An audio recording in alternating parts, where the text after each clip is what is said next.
Assalamualaikum warahmatullahi wabarakatuh. Sampurasun. Ibu-ibu sedarang bapak-bapak anu kusim kuring dipihormat, barudak nuku bapak dipikadeudeung. Tangtu bae ibu-ibu sareng bapak-bapak kitu deui barudak sadaya. Ari sababna kebiasaan upacara teh diayakeun dina dinten Senin atawa tiap kaping 17. Ayeuna teh kaping 12 November. Nah diayakeun upacara sadayana kedah uninga yen dinten ayeuna teh Poe Kesehatan Nasional atawa Hari Kesehatan Nasional atawa HKN. Dina raraga mieling Poe Kesehatan Nasional, Bapa bade ngadugikeun jejer ngeunaan pentingna kesehatan pikeun kahirupan masyarakat.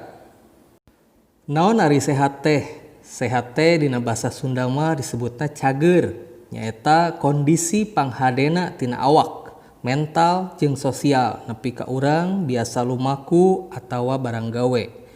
Katempona awak sehat teh tina jagjag waringkasna awak. Lamun awak urang geus jagjag, sehat waringkas hartina urang teh keur sehat atawa cager. Dina palasipa urang Sunda, cager teh nempatkeun tuntuyan kahiji. Kapan aya ungkara babasan, cager, bager, bener, pinter, tur singer. Pamungkas aya sawatara Rusia nu rek dibolekerkeun pikeun miara kasehatan awak. Bari haratis ya.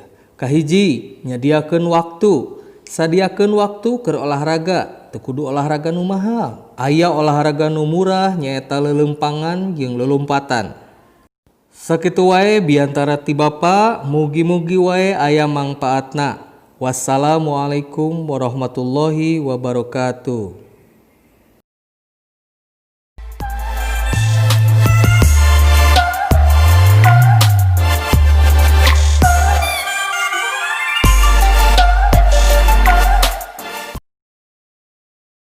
Sampurasun dulur. Kumaha daramang? Apa kabarnya semuanya? Apakah pada sehat? Tadi sudah saya sampaikan contoh pidato atau biantara dalam bahasa Sunda. Dikutip dari Wikipedia, pidato atau dalam bahasa Sunda disebut biantara adalah sebuah kegiatan berbicara di depan umum atau berorasi untuk menyatakan pendapatnya atau memberikan gambaran tentang suatu hal. Pidato biasanya dibawakan oleh seseorang yang memberikan orasi-orasinya dan pernyataan tentang suatu hal atau peristiwa yang penting dan patut diperbincangkan.